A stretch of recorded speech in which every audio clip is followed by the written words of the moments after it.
Hey, hello, everybody. Welcome to Elevate the World podcast, episode 40. Yes, you have Ange Fit, Train Like Prince, Sky the Body, and Paul the Fit PA, which we will get to in a minute. But first, we have to start with a quote. And I felt like this quote was so appropriate. Good people bring out the good in people. And that is what we want to do here on Elevate the World podcast. And this is why we are elevating our guests. So we have Paul the Fit PA. A lot of you had submitted questions through Instagram, Facebook. I put something on GroupMe, so my clients had questions. Everybody wants to know what's on Paul's mind because there's a lot of things out there that everybody's talking about in fitness and health. And, you know, we have a lot of things heavy in the health world that just people want to know the real deal, right? So Paul, give us your credentials. This is the chance for you to blow yourself up. Tell us all the good brag stuff. Brag sheet. Brag sheet. Oh man. All right. So as many of you probably already know, I'm a trainer at 45. So that's got a lot of passion there. Just came from working today. And then I'm a physician assistant. So I'm board certified and practice in orthopedic surgery. So I do mostly hospital-based medicine. So I'm in the OR a lot, operating on patients, and then we follow patients post-operatively, make sure we're doing okay, post-operatively and things of that nature. So those are the two things that I have going on currently. All right. Well, I mean, that sounds like a lot. I'm just in the operating room one day. I'm at F45 another day. And we. Sorry. Well, first off, I have to say that you fit in wonderfully with these two guys because everybody loves the shirtless Graham. Everybody loves the shirtless Graham. Okay, so you fit in perfectly with this crew here. I just got to say that. So everybody, you got to check out his Instagram. He even has Scotty the body wear. I mean, we're going to have a line of shorts coming out sometime soon for that. Shorts and tanks. For the shorts and tanks. All right. You guys just want to start the questions? I'm going to start. All right. We're just going to roll with it. All right. I'm going to start with the first question. Okay. We're going right in. This is from an Instagram viewer. Okay. We need your thoughts on fasting. And then I need your thoughts on a plant-based diet. Yeah, man, run those thoughts, man. All right, so let's start with the fasting. I'll just freestyle this. So there's different types of fasting, right? So first of all, I don't want to get too nuanced, but when do you break your fast? When do you start your fast? So there's some questions on that, and there's some, people will be like, well, does black coffee break my fast? If I eat one peanut, is that going to break my fast? That's an important, I think, starting point when it comes to fasting is what starts the fast and what breaks the fast. Now, one camp will argue that when you have your last meal, so let's say I eat dinner at 6 o'clock and I'm done by 6:30, that 6:30 time would be the beginning of my fast. And then another camp would argue that, well, you're still digesting food for the next few hours, so your fast really doesn't start until you've gone through that digestion process. So maybe 2 to 3 hours, post-prandial, which is the technical term for after a meal. And then when do you break your fast? So that's when you start eating your first food the following day. I am in the case of just keeping it simple, and so if I ate dinner at 6 and I finished by 6:30, that's when my fast starts. Okay. Now, if you truly want to get into a true, a long enough fasting period, you're going to have to space that out. So now people do that differently. Some people will do, I'm going to eat from noon till, 4 p.m. or 6 p.m. and then, cut that, no more eating until the following day. Some people eat food one day and then go a whole day without fasting. So I think it's just important to understand that there's different ways to fast. There's no right or wrong way to do it. You know, especially it's cultural too, right? Like there's many religions and different things that incorporate fasting into their religious practices. And so some people won't eat, you know, from sun up to sundown or various other practices of that nature during just, you know, certain times of the year, etc.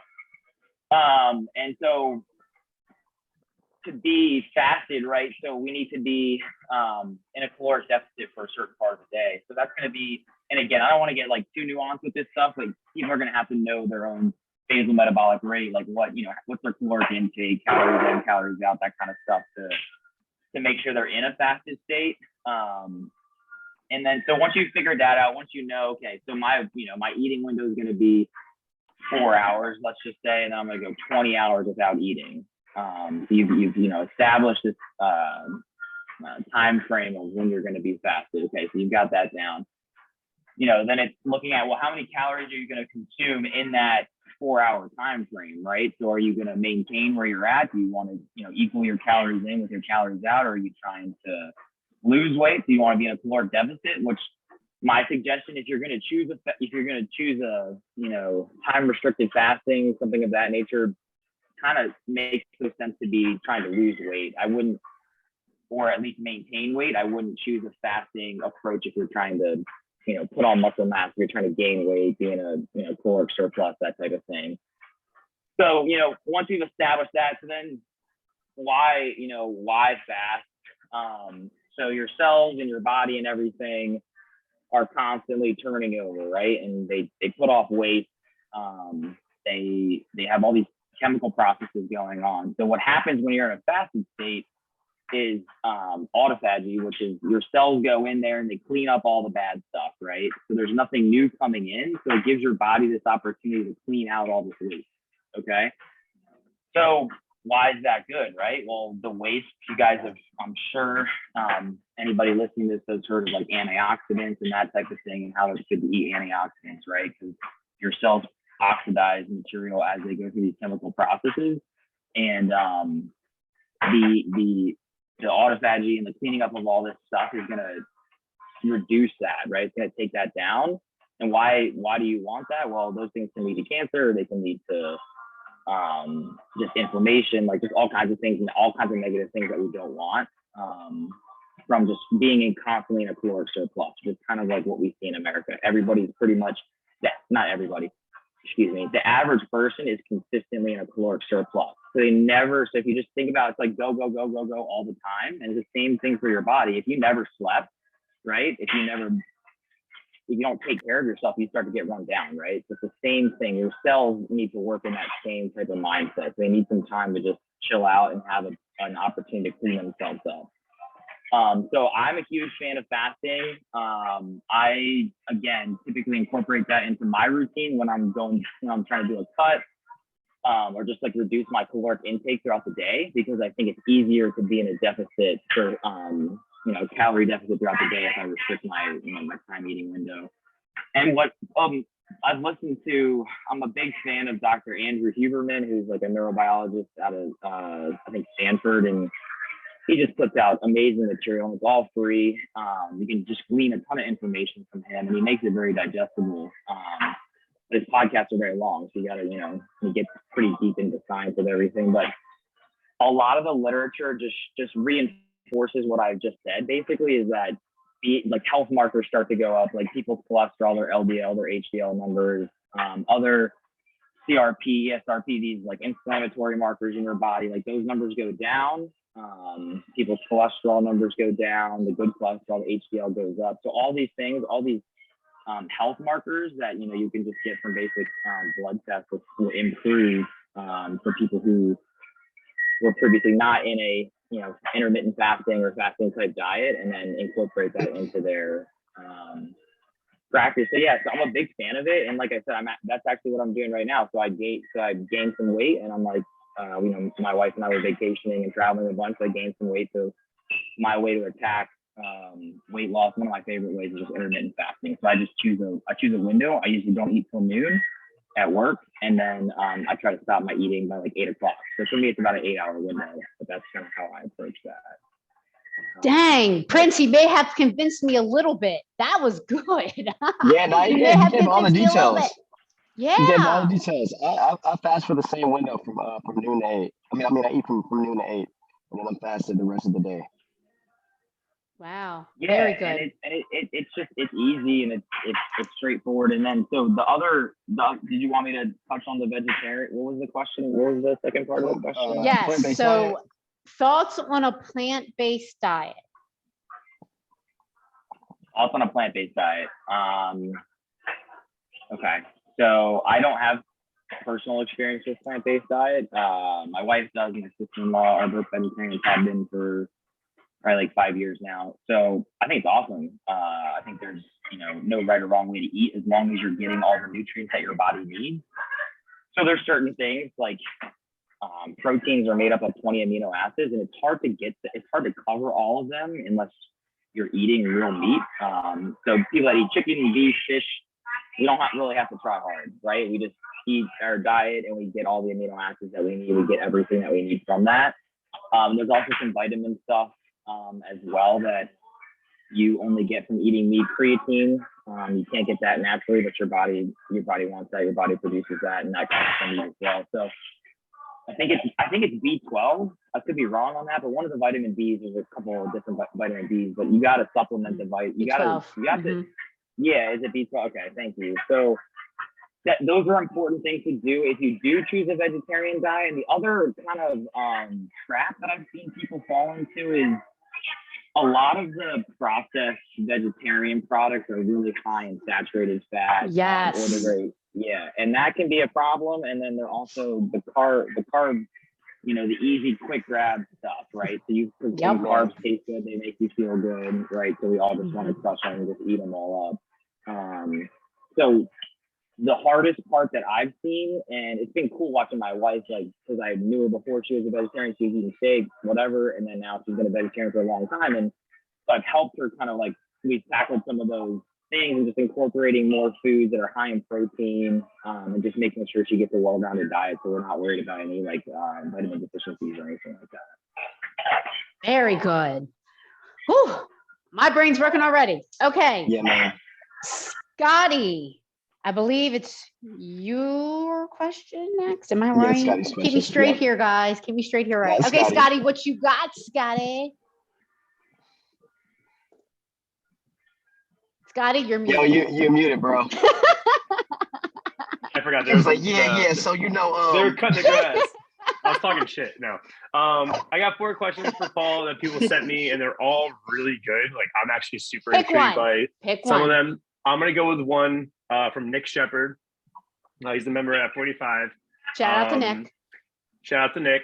And I had to clarify with him. I just was messaging him on Instagram, and it says, "What have you changed your mind on?" And I asked, it's a very, very elaborate question, very broad. And he said, obviously, you can go with like the fitness route if you want, because that's good for our podcast. Or he says, like, as a great leader, obviously, we're always changing. So if you want to go for just like a very broad idea, like something that you just change your mind on that's maybe helped you, you can go that route as well. So kind of interpret it any way that you wish. That's a good question. Oh yeah, man, my mind is going so many different directions. That's a really good question, and I appreciate that it's not, because there's, fitness is important to all of us, obviously, and it's a big part of our lives, but it's not everything, right? There's a lot, there's so many important things to me in like spirituality. Family comes first, just I call emotional sobriety something that's very important for me as well. Just staying emotionally, fit as well. So something that I've changed my mind on. So I'm trying to narrow this down to like, because I don't want to go too, far off down a rabbit hole here, but I don't know, something that popped into my head. So when I first started working out, I didn't start working out regularly till I was 22, and I'm 33 now. Actually, I was 23 actually. So I got sober when I was 22, and my life was chaos before that. Okay, like if you can think of it, I've done it, unfortunately, and that was just the way things unfolded. And So I got sober when I was 22, right before I turned 23. And then when I was in 23, I was in a halfway house. I was in a sober house. And the guy that I was, and my roommate at the time had just gotten out of jail. And he was like big into like the jail workouts, like, the push-ups, pull-ups, sit-ups, like just very basic body weight stuff. And I was like, man, like I want to, I'm trying to be healthy now. So I want to get into that too. So we started going to the park, and we would just, we'd go like behind the school, and there was a park, whatever, for kids. And we do pull-ups and push-ups and dips, and he got me into getting my body moving. And so that's where that started for me. And then again, being young, 23, getting into fitness and just not really knowing, not having any education. I had no formal education at that point. I didn't have community college, I had nothing at that point in my life. So I just, I don't even remember if I don't even think I had an Instagram back then, but you just Google some stuff and just try to figure out, bro science it out, right? Like what's going to get me big, fast and strong. And like, what you come to realize after years of doing this is there's no secret solution unless you want to go down some super supplements, but that's not what we're here to talk about. I don't have any experience with that, but you kind of just want to bro science it out. So you start learning like, I need to lift heavy. I need to, and so where I'm going with this is a long way to get to this point of it. But I always thought like cardio bad, heavy lifting good. Because I just wanted, again, in the beginning, it was just like, I just want to get my muscles as big as I can, as fast as I can. So I just had this mindset of like, I just need to be in the gym for like 24 hours a day, right? And I need to lift, I need to be benching like 315 and squatting like 800 pounds and deadlifting like 600 pounds, just like crazy stuff. Just because I didn't know any better, and like my form was terrible. And but that's kind of like, we all got to start somewhere, right? So so my right, so and I'm sure we all have varied experiences with that, but that's just being honest, that's where it started. Form was terrible. Ego lifting, right, at Planet Fitness, setting off the lunk alarm. I don't know if it's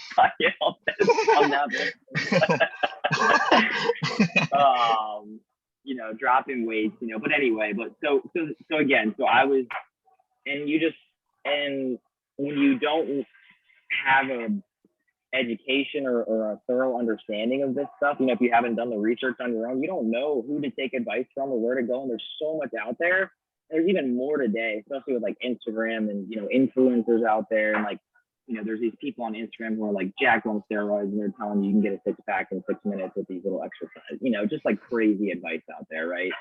And it's hard to know like where to go and who to listen to and everything. So anyway, so I always just thought cardio bad, it's gonna shrink my muscles, and lifting heavy is good. So long story short now, that has changed for me, right? So I've changed my attitude on that completely. Moving my body and cardiovascular is any type of that stuff is so freaking important, and for so many reasons. And some of the health markers I talked about before, longevity. So as I've progressed through my fitness journey, that's been a big thing for me, is trying to keep things fun and exciting. And then also, like, I want to be doing this stuff when I'm like 60, 70, 80 years old. You know what I mean? Like, I don't want to be the guy Watch who the age markers. just as high, just forever, right? Forever. 40. Just say forever. If you say forever, you offend no one. There we go. But yeah, so I want to be doing this for as long as I can, essentially, right? And so that's what I've learned. And so going down that a little bit, so what I've learned is how important zone 2 cardio is. And there's tons of studies on zone 2 cardio where you're keeping your heart rate in a range from 60 to 69% of your max heart rate, and doing that for around 150 to 200 minutes a week is kind of like these health markers, these goals to see some changes in these health markers. So that's what I've started doing. So I've changed my mind on that. So I've started incorporating that. It's hard to stay in that range. I find the easiest way to be on like an assault bike or just a stationary bike. Even just like jogging, it's hard. My heart rate tends to just kind of creep above that level. I end up getting into like zone 3 pretty easily just from like a light jog. So yeah, so that's what I've changed my mind on. The like, got to be the biggest, strongest guy in the gym attitude is finally, gone. And it's like, let's be the healthiest, well-rounded, longevity, like different goals, essentially. So that's, I hope I answered the question. That was man, good. You did. like beyond. Yes. Love it. All right, Love. now Prince. Oh, so I'm gonna go completely in another direction. All right. Right. We see a lot with you and Jen, and even like working at F45, man. I've seen witness you guys. What are your values as a husband? Oh man. That's a great question. So, and I don't think I don't think there's a simple answer to that one either, right? So I Nah, think man. I that, know it's not. yeah. So that to me has developed over time as well, and getting sober has played a big role in that, and just developing this, just seeking the spiritual side of life, which before I got sober, I was never interested in any of that. It just went. I didn't understand why it was important. I couldn't because I was just clouded out by everything else. But yeah, so I feel like a lot of that comes from my parents, right? So the way I was nurtured, I think is how this, again, it's just my opinion, but I think that's how we develop these value systems, these morals, right? Is we see what others are doing, we see how others are being treated, and then we learn by that. And okay, this is okay, this is not okay, et cetera, et cetera. Because you see a lot of that like generational stuff being passed on in families, and it's tough. But I also believe just because certain things either happened to you or you saw certain things happen, like we can be the difference, right? Like we can set new standards, and we can be the different parent that we didn't like. I know tons of people that didn't have a dad in their life, and they're like the best dad that I've ever met in my life. So my value systems my parents are happily married. My mom has stage 4 uterine cancer right now, so she's going through chemotherapy, and that's been tough. But it's been beautiful just to watch my dad be by her side. He's 70, he's in his early 70s, and she's in her late 60s, and they just love each other. It's so cool to watch. And so I was raised with that. I was raised in a loving household. Dad's a provider, a strong man. And he's just nice. He's just a kind person. And my mom is just super lovely and just nurturing, always there for us. So that's kind of how I've developed my values. And so to me, it's super important. Jen and I talked about this a lot too before we got married. We only had like a couple nevers on our list of things that we were just like, look, if this happens, like, it's not going to work. And being faithful to one another was probably the top one on that list. That's, where, being in a monogamous relationship is just super important to us. And, just living up to that we called it non-negotiable. That was the word I was looking for. So that was a non-negotiable. And then we talked, being sober and stuff like that, that conversation had to happen too. If I'm causing too much harm, or, if I, for some reason, didn't stay sober, whatever, there had to be, or I don't want to put her business out there, but if that for some reason didn't happen, then, we would have to go separate ways. So to me, it's just like, being faithful is huge. Having, and we talk about like this triangle, right? And me and Jen are here and God's in the center. And as long as we're growing towards God, we're going to grow towards each other. So that's how we approach a lot of stuff. Like we just try to seek together. We try to grow together. So having God in our lives, just being faithful, and just being kind and loving towards each other, and honest. I mean, that's probably like, there's no secret. We're very transparent with one another.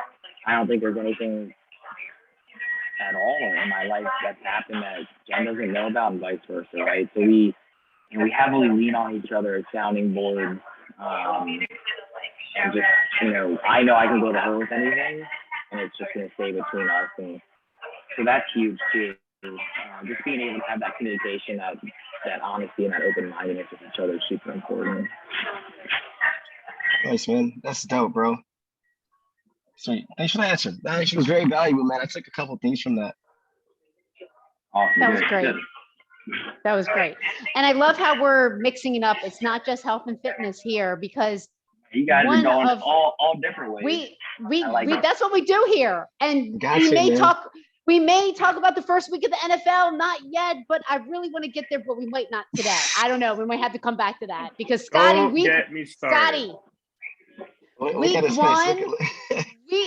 week one, my boy Joey, I can't believe it, but we'll talk about him again another time. Okay.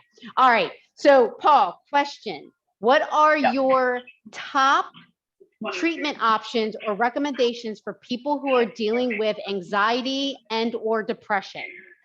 Oh man, It's a big topic that's a right now. good question. It's a big topic right now. And I had somebody specifically ask this question. So one of our viewers out there.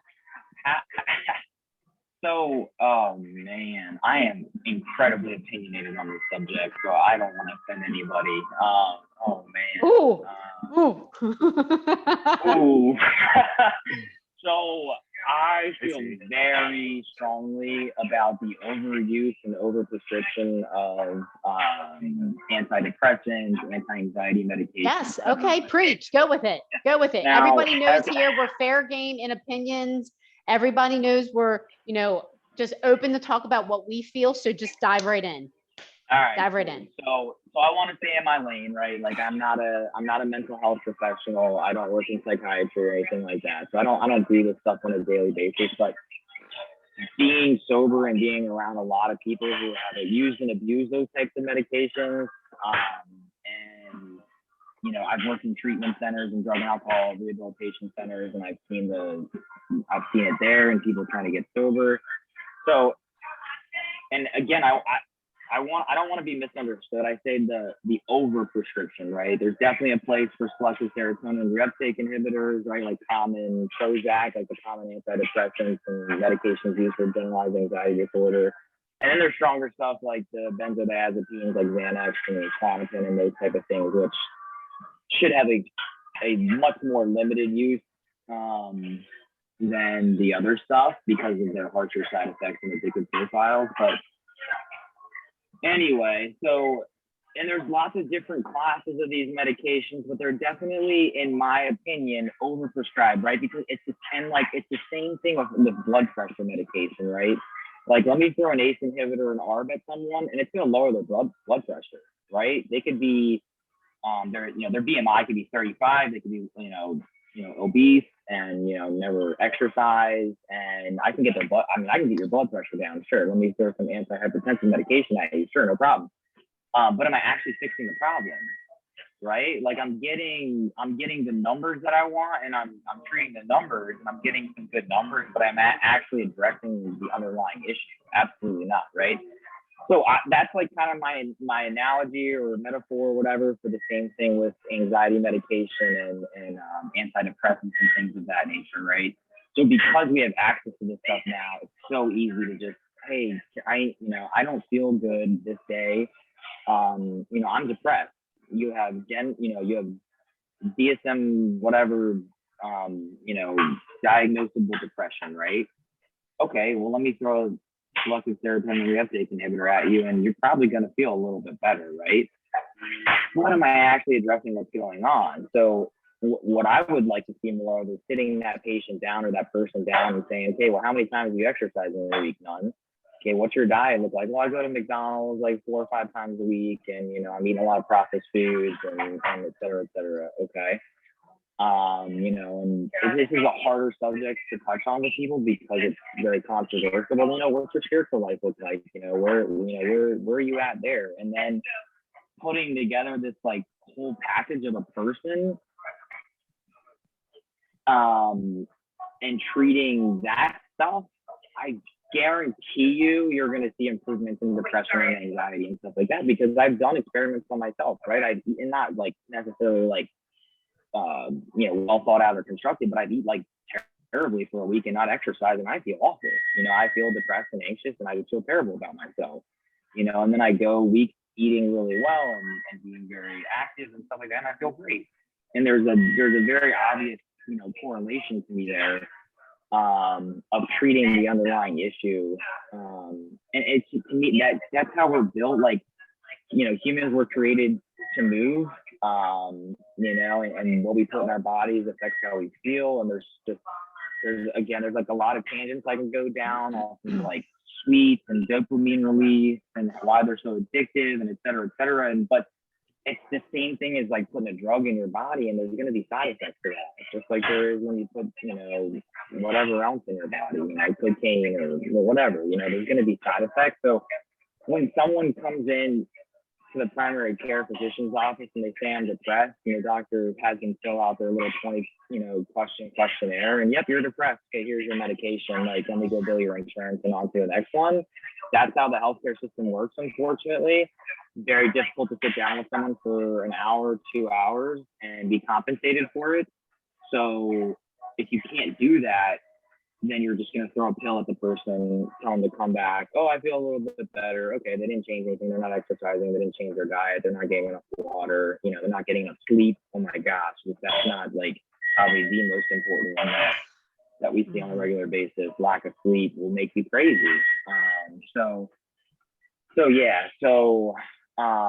The best ways to improve that is to get your body moving, right? Start paying attention to what you're putting in your body, fruits, vegetables. If you're vegetarian, make sure it's well rounded. You get high protein. If you're not, make sure you eat healthy protein. Not too much saturated fat, that type of thing.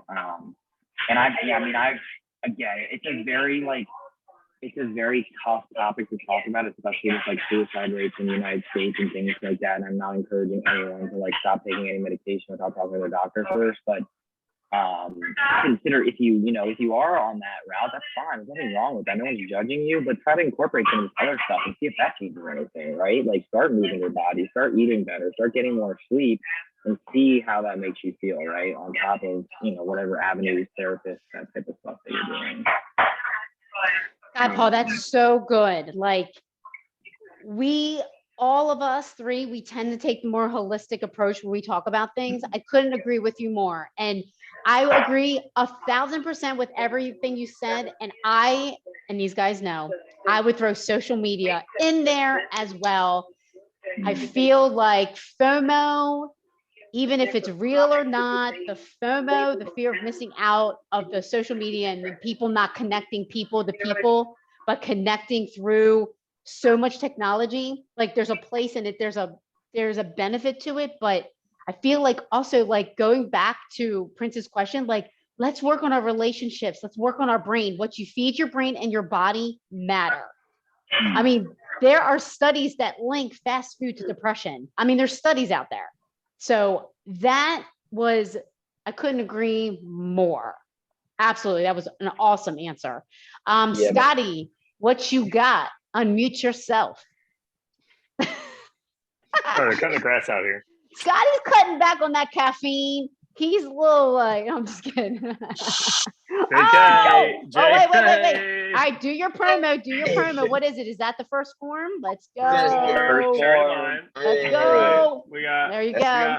We got the ingredients. All right. Shameless promo. I love it. That's Yes, that yum. That's that yum. 0 sugar, 0 calories. Just saying. How much Hit your boy Scotty the Body. Hit him up. He will hook you up with your first form products. Paul approves. PA approved. PA approved. All right. What do I go with? All right. So I think this is a really interesting one because I didn't know how to answer it. Tips to deal with nutrition and sleep when flipping day-night shifts in a hospital multiple times a week. This is from Shireen, who's a member at, I believe, Bel Air. You may know Shireen from being there. Yes. So I think this would be very helpful for the nurses out there that usually kind of go back and forth. Yeah, so great question. So, and I have like some unfortunate news, but so there's been some studies. So one of my board questions actually, when I was taking my board exam, was is surrounded around this idea of there's studies out there that night shift people have super huge higher rates of cancer, unfortunately, than people who are not night shift workers. And it's multifactorial. It's not just higher risk of what? Higher risk of cancer. Oh, okay. Yeah, of cancer diagnoses. So, and it's not just the fact that they're working at night and, sleeping during the day or whatever. Sure, that's one reason, but it leads into these other lifestyle habits, which is lack of, it's going to be lack of exercise. Poor diet is going to be a lot of that, which you're probably going to get tired of me hearing that, but, that just is what it is. They hear it from us every day, don't worry. Yeah, that's what it is. You guys are preaching the truth, and I love it. So I listened to your hydrate one too, and Prince was playing with his hair a lot, or the Prince was playing with his hair a lot. I did pick up on that. But anyway, Can't help it, man. Yeah, it's all good. It's just there. I mess with my beard a lot, so Yes, I know. I'll have all of that. I got this. I got this. so I have a little bit of experience with this, and I say that a lot because I personally value someone's opinion so much more when they have experience with something. Like if your sibling committed suicide and that's something you're going through, like I want to talk to somebody who's been there. Like I don't like if I haven't been there, I mean I can try to empathize. It's difficult, right? When you're going through something like that, you need someone who's been there, who's walked through it, you know, and they can help you walk through it. And I just think that that's so fundamentally important. So I did some overnight work when I was doing my clinical rotations during school. I was working in the emergency room, and so I would do 7 p.m. to 7 a.m. And then I would go home. I would try to, we got like blackout curtains. I would try to sleep until 3, and then I would get up, you know, try to get some sunlight and just be like a normal human for a little while until, you know, work out, whatever, until going back to work at 7. Now I only did that. I did 3 12s in a row. So that third 12, you know, it's pretty brutal because you're pretty burned out. But then you have 4 days off. So I'm assuming that's kind of like what this person is talking about, like because that's typically a nursing schedule. They work 3 7s, and they probably try to reacclimate themselves to normal life on those 4 days that they're off, right? And what I found was that next day afterward, so I would just try to stay up. So then I get off work at 7 a.m. and I would just try to stay up as long as I could until like a normal bedtime, you know, 7, 8, 9, 10 p.m. or whatever, and then wake up at again a normal time the next morning, like a 7 a.m., 8 a.m. type time the next morning.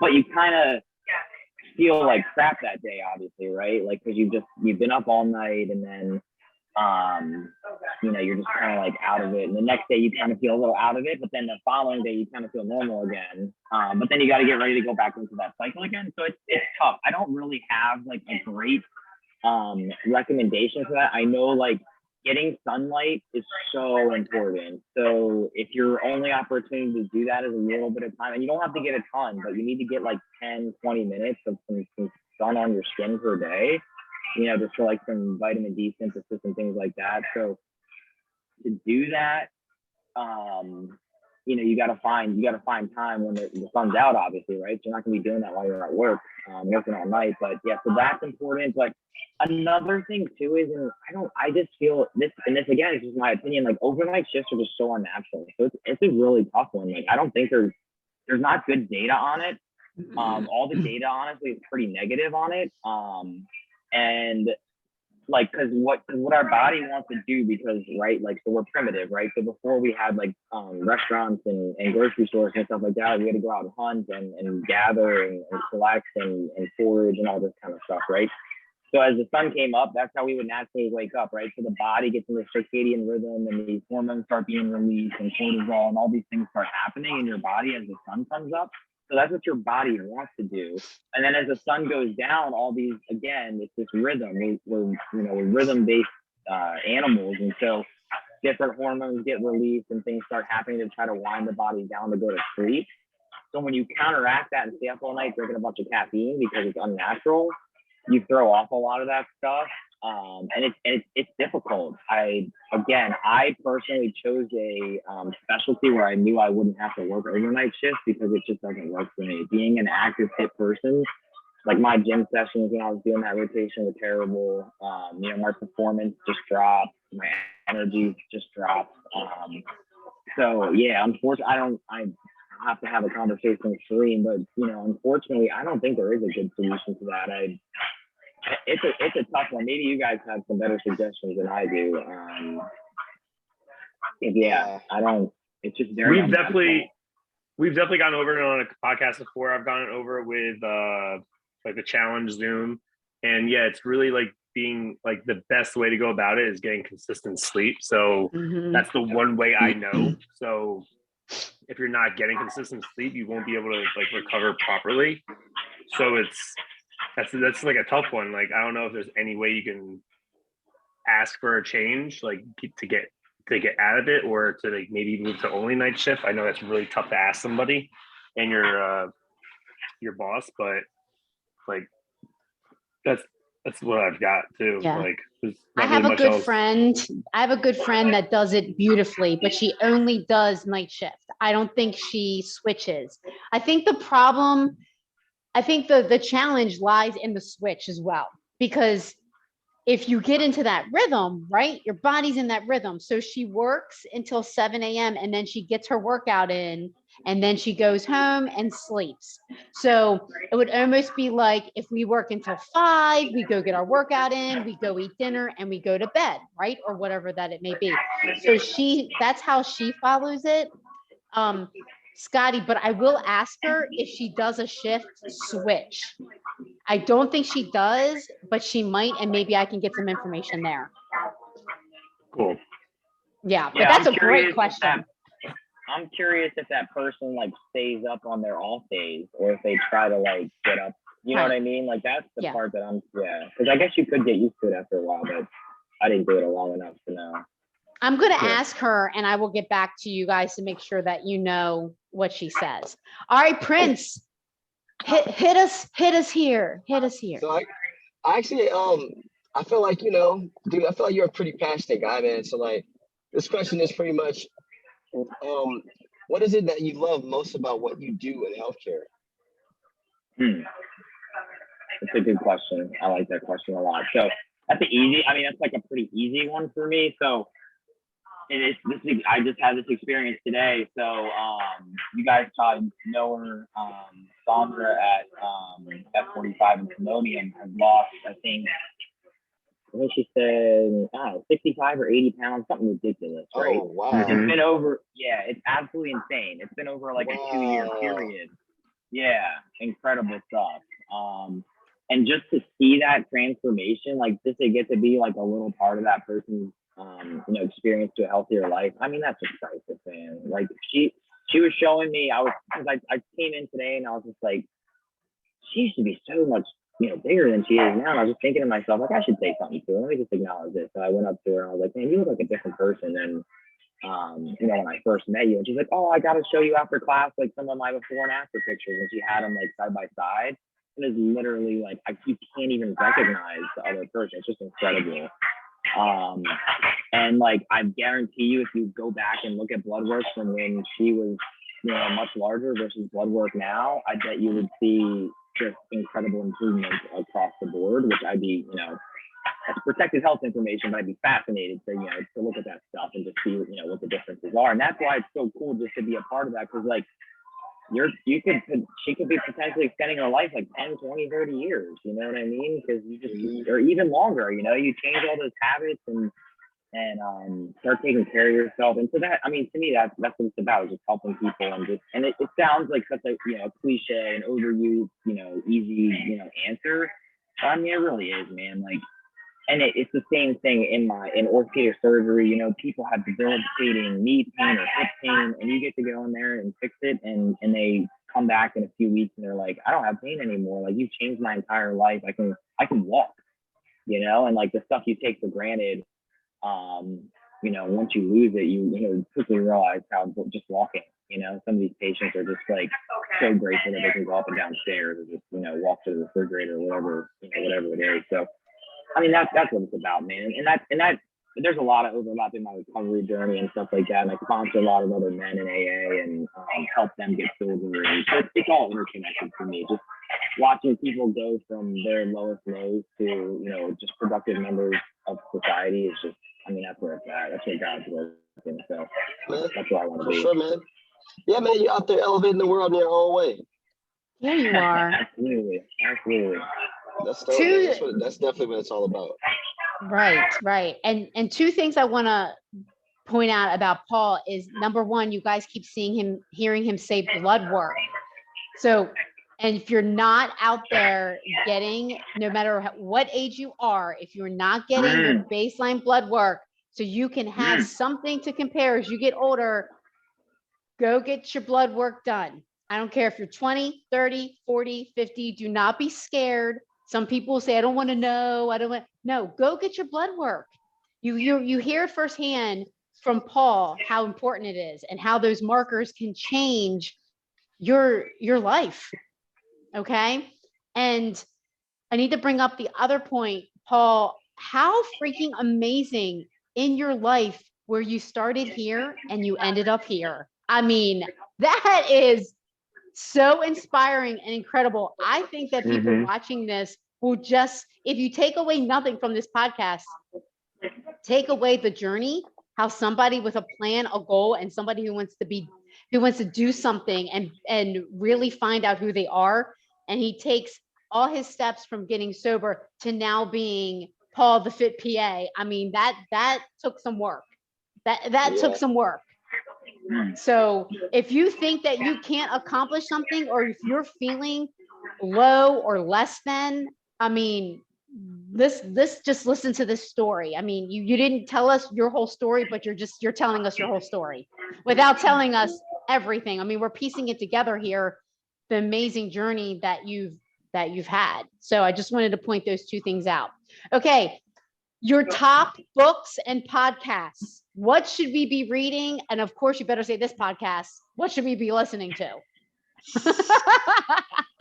Obviously, I mean, if you're already listening, if you're hearing this, but yeah. So Elevate the World podcast, day one, A1. But then yeah. So on top of that, so I talked about it a little bit earlier. So Dr. Andrew Huberman, he's like a neuroscientist guy. He really breaks down information and puts it out there in a digestible way. And it's just he just goes through the meta-analysis, the literature that's out there, and just explains it. And so there's no opinions, or he's not trying to like sell you on something. It's just the information that we have. And the cool thing too is, and like the humbling thing about being a scientist and like in this space, is you learn very quickly that, what we do today, 5 years, 10 years from now, we could be like, we were totally wrong. Like, we got to take back everything we thought, we knew about X, Y, or Z. And this is the actual true, whatever, this is what we're finding. So in healthcare and in science, we find that all the time. We think we have the magic bullet, or if it sounds too good to be true, that should probably be raising some red flags, right? I love his podcast. That's probably the one I listen to the most. I'm blanking on the name right now. Hold on, I have my I should have it here. Let me see. So I listen to Iron Culture, which is really good. If you just want to listen to, there's I'm blanking on their names right now, but there's the one dude has a PhD in like kinesiology, and the other guys, they're both just like been personal trainers forever. But Iron Culture is awesome. So gosh, it's really upsetting me. I can't think of his name right now. But anyway, it doesn't matter. Go look up Iron Culture. Same type of idea. When it comes to, theirs is a little more like ad lib. They're not just like talking about the literature, but they incorporate things. And one of the hosts has his PhD in like protein and like digestion. And he'll go off on some explanations on how all that stuff works sometimes, and it's mind blowing. And then my third one is barbell medicine. So barbell medicine is a bunch of dudes, mostly physicians, who same thing. Like they're just obsessed with fitness, and they just love fitness, and they're various, physicians in different practices, and they just want to put out the good information, and they kind of just talk about like random stuff too sometimes. So those are my big three podcasts. So if I'm gonna listen to a podcast, I want to learn something. I want to spend my time. If I want to just just chill out, I'll just listen to some music or whatever. But if I'm gonna listen to a podcast, I usually try to want to learn something and take something away from it. Be productive with my time. And then book-wise, oh man, I'm the worst when it comes to reading books. I'd rather listen to podcasts or get my information that way. I did so much textbook studying and stuff like that. You're probably sick of books. Yeah, I think I got burned. I think I got burned out a little bit, and I have to stay current on journals and different medical databases and stuff like that. On staying up to date with current practices and things of that nature. So I'm always doing that. just as part of my job and just trying to be, responsible healthcare provider. So I'm always doing that kind of stuff. And then so typically with my free time, if I am going to read a book, it's something like spiritual in nature. I try to find something. Emmett Fox, huge fan of Emmett Fox. I don't know if you guys have heard of him, but he's a Christian, just thinker and just like, I mean, his writing is just phenomenal. So I'm a big What's fan his of name Emmett again? Fox. Emmett Fox. Okay. I think he's passed away, but he's got a lot of stuff out there. He's got daily readers too, where you can just, if you're not a big reader like me, it's just something to start your morning with when you're just trying to have some quiet meditation time, get some prayer going on or whatever. Just he's got some awesome, daily reader type stuff. And then so I try to just find some type of, there's like this book called The Spiritual Awakening, Carl Jung. There's just like, that's kind of where I spend my time reading if I am gonna read, because I'm just so busy. I honestly don't have a lot of time to read. So if I am gonna read, it's almost 100% of the time something spiritual in nature, whether it can go down a lot of different routes with that, but that's pretty much the book. Great. that I'm reading. All right, I'm keeping tabs of the time. Scotty, question. All right. Let's go with Pasqua's. Just because she's 'Cause she's the bomb. she's a day one homie with us. She's at a plateau and she's having a hard time building more muscle. Any tips? And she is someone obviously that we all know who pushes in the gym. It's not a problem with her working the fatigue or pushing weight. She that's not a problem for her. Yeah, so great question, and this is where I think this is where diets fall a lot too, especially early on, right? Because you get these great results right out of the gate, and then people aren't. Well, the scale didn't drop 5 pounds this week. Okay, well it stayed the same. That's okay. You know what I mean? Or maybe it went up a pound, but it's gonna ebb and flow in the direction that we want it to go, right? So if it's we're trying to lose weight, hopefully it's going that way. If we're trying to gain muscle, hopefully it's ebbing and flowing in that direction, right? It's not going to be perfectly linear.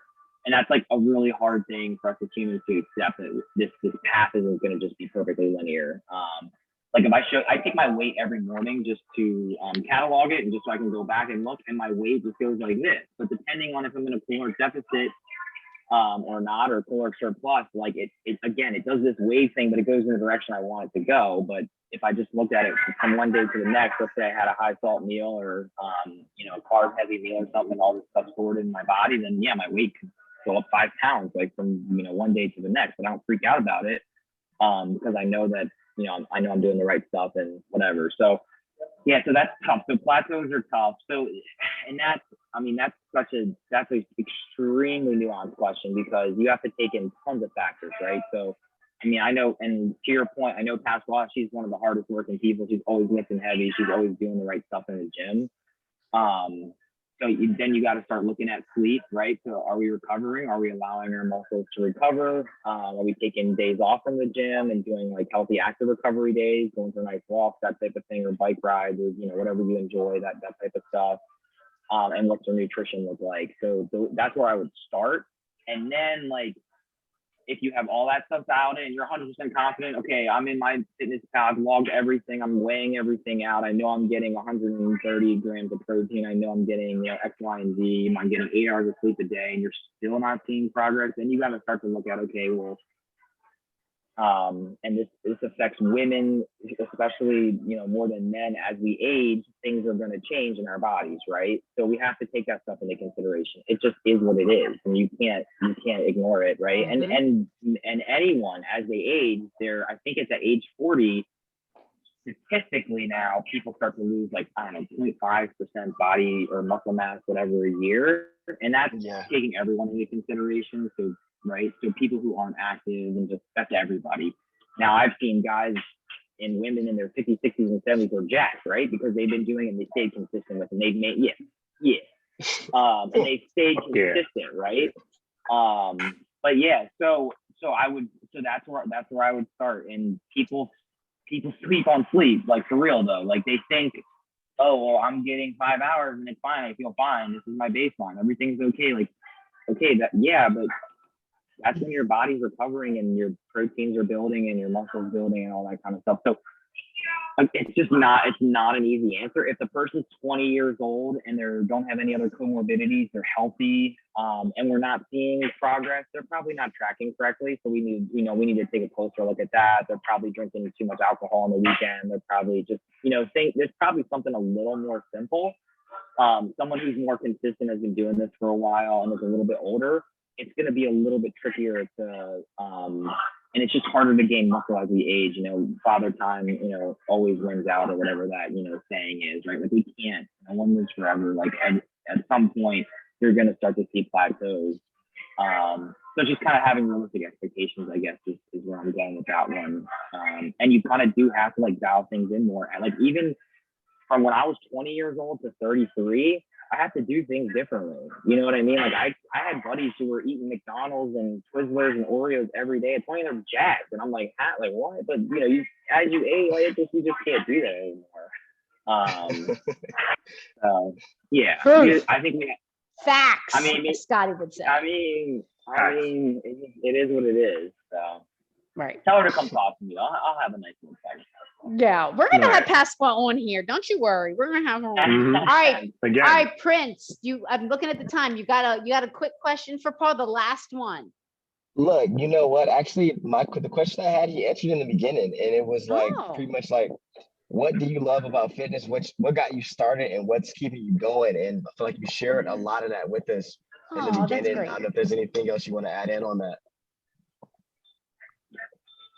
Yeah, I mean, yeah. So I feel like I have kind of covered that unintentionally. But yeah, so I mean, just the only thing I would really elaborate on is my own just personal journey is, like, the more education, understanding I've gotten, the more I realize I don't know, right? And so what I mean by that is, it just kind of, this, like, thirst for knowledge and just experience is kind of insatiable for me, which I think is just a blessing, right? Like, I just want to know more. I want to learn more. I want to.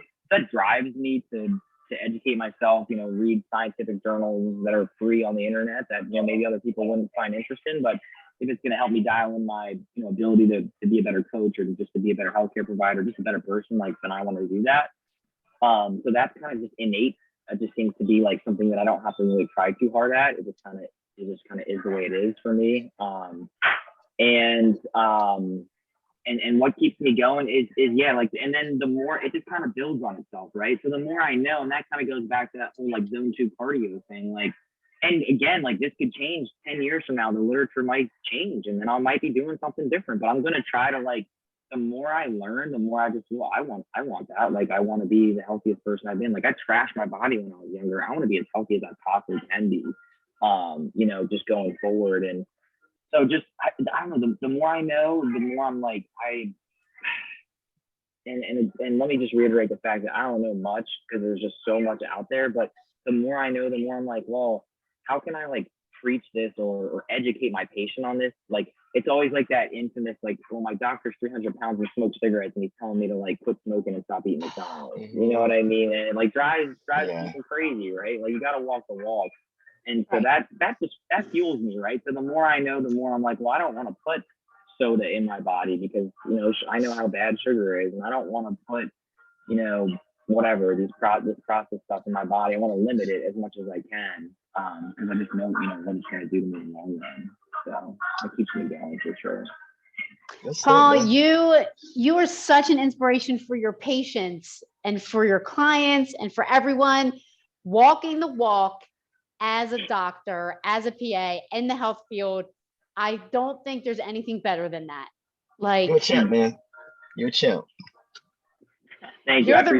You're the real deal. Now, here comes the most important question of the whole entire podcast. Who we got tonight, Chiefs or Chargers? I'm from the West Coast, so man. I'm from the West Coast. I don't really have a team, but I'll have to rep for the Chargers, just because, I got it's the Chiefs. West Coast. It's the West Coast thing, I got Chiefs tonight. Scotty, who you got? got the Chiefs. Keenan Allen's out, and, like, I know Herbert's the dog. Echo's going to eat tonight as well, because Chiefs don't have much of a run defense, but it's really hard to stop that offense. Paul, who you got? I mean, Patrick Mahomes. I don't know. Much more I need to say. He's just Prince! that dude is Prince! unreal. Hey, I probably like if I even knew half the information y'all knew, I probably would be like, yeah, Chiefs. I don't know. I want the but Chargers. I want the all I Chargers. do Don't get me know wrong. they're not far. Chargers are for San Diego, right? They just used to be in double-check. San Diego. They're in LA now though. Okay, they're in LA. LA. Okay. I At the see why you're Forum, picking okay, them though, listen. Prince. I see. It's like, I but they see. play like 6 miles away from where my parents live. So. I like their Okay. defense. Their defense should be really solid, but that offense with Holmes behind it, tough to beat. I know, man. I know. All right. All right. So what are we lifting to this week? We always pause in the podcast. We always say, what song are we lifting to? I'll start. You're happy to know that I'm back on the death metal. Okay. 5 Finger Death Punch, Afterlife. And then I was like Kid Rock. And then I was like Slipknot. But my pick is going to be 5 Finger Death Punch, Afterlife. That is my pick this week. I had a weird dream about Kid Rock the other day. I was at a concert or if I was at something, and like Kid Rock was right next to me, and like we were like listening to a cover band, and he's like, "Yeah, this guy's like really good," and I'm like what? Oh! Like, it was really weird. I don't remember what happened. I just remember Kid Rock was in my dream. All right, Scotty, what you got? Tell us, Scotty, what you listening to? I've been actually jamming to J. Cole Fire Squad. Okay. I was listening the other day with Megan, or before, like I kept playing it over and over. And like the last part of the song where he kind of like the guy's just like kind of like talking, he says a bunch of like real shit, and talks about like how like men or like people who like strive for power or like actually like realistically like cowards because like they're like scared to die. It's like all this like, and it kind of like made me think like people like just that feel like they just need to have power or like just scared to like not have it. You know what I mean? And they just like don't know what to do without it. And that kind of really made me think. And I kept playing it over and over. I was like, damn, this is deep. That's tough. All right, Prince, what do you got? Man, we gotta take it back on this one. Bone Thugs and Harmony, Thuggish Ruggish Bone. I love how you say taking back when that was like my senior year like theme song, okay? Like of high school, okay? And I'm not not take it back senior from year of me. high school. Stop it. Wait, what year was that? What, 96? No, I still have that tape down the basement somewhere. Man, that was like our jam. Like that album was our jam. Yeah, that album's fire. Yeah, I'm glad you were born then. Okay. All right, Paul, what do you got? So mine's pretty random, but I was in the operating room and the surgeon started playing Jack Johnson and Banana Pancakes came on. And I was like, yo, I love this song. Yeah, it's so chill. So I've been listening to that a lot recently. That's awesome. On Spotify. Yeah. Yes. And we just had a conversation, or I just had with someone about music in the operating room. I'm not going to get into details of surgery, but I just remember coming in to Enter Sandman by Metallica one time. And I was like, what the heck? In the hospital? In the ER. I got the drip getting ready to go. I got the drip getting ready to go. I got an angry man ripping off the tape off my nose ring, cussing why they put a piece of tape on my nose ring. It doesn't mean anything. And then next thing you know, you're out. I'm like, this is crazy up in here. Man, that sounds like crazy. But you know what? You just doctors, like headbanging while he's like, yes. You doctors get it done. Paul, we are so thankful for you and everybody else in the health field that take care of us, that keep us going. But keep it real, keeping it real. All right, you guys can find us Elevate the World Podcast on YouTube, and Fit, Sky the Body, Train Like Prince, Paul the Fit PA. Yes, sir. Thank you guys for listening. And I do think we need to have Paul back because I just have a book of questions that didn't get answered. So yeah, I got one too. Hopefully he will come back. We didn't scare him away, and he'll come back. So I'd be happy. All right. Thank you for having me. Thank you. All right, guys. See you next week. Watch that Sunday Football, Prince. There'll be a quiz next week. Oh, dang. Okay, yeah, I got to get up on it then. See ya. Deuces. All right. See you.